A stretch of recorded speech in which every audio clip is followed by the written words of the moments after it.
amis, comment ça va? Bien? Ok. On se retrouve aujourd'hui pour une nouvelle recette vegan et sans gluten de brownie à la patate douce. Oh my god, je sais, c'est incroyable. En tout cas, moi j'ai trouvé ça incroyable quand je suis tombée sur cette recette. Par contre, toutes les recettes que je trouvais, ça me convenait pas trop. Donc du coup, je suis partie en impro et ce jour-là, je sais pas ce qui m'a pris. J'ai même pas mesuré, du coup j'ai dû retrouver un petit peu l'équivalent des mesures pour cette recette. Mais ça a donné une recette parfaite de brownie, mais vraiment comme j'en mangeais avant. Donc du coup pas végétalien. Et c'est trop bon. Hyper gourmand, mais très santé parce qu'il y a très peu de sucre. Et surtout là-bas c'est de la patate douce. Donc c'est super, la patate douce c'est très bon pour la santé, c'est naturellement sucré. Si vous trouvez des très bonnes patates douces, comme j'ai fait moi pour cette recette-là, c'est une recette qui devient mais incroyable. Vous pouvez mettre des noix si vous en avez. Moi j'en avais un petit peu, vous verrez. Vous pouvez mettre des pépites de chocolat vegan. Voilà, vous pouvez mettre un peu ce que vous voulez. Vous pouvez faire un glaçage au chocolat ou un glaçage au beurre de cacahuète. Enfin voilà, mais juste comme ça, cette recette, elle est délicieuse. Elle est vraiment bluffante et très simple.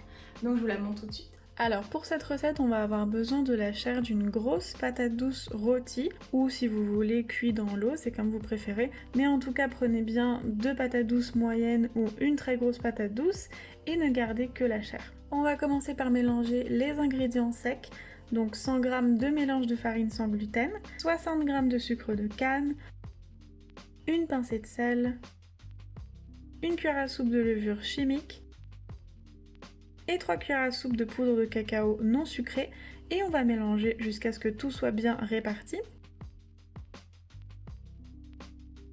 On va ajouter ensuite 3 cuillères à soupe d'huile de coco fondue, 2 à 3 cuillères à soupe de sirop d'agave, ça c'est en fonction si vous aimez plus ou moins les choses sucrées, et une cuillère à café d'extrait de vanille. Enfin, on peut ajouter la purée de patates douces et tout mélanger. Alors vous allez voir, c'est pas le truc le plus facile à mélanger et il va falloir ensuite ajouter un petit peu d'eau. Donc voilà, c'est une consistance quand même un peu collante, c'est normal. Et ensuite on va ajouter, si on veut, quelques noix concassées. Et on va mélanger une dernière fois, donc voilà, ça doit avoir cette consistance là.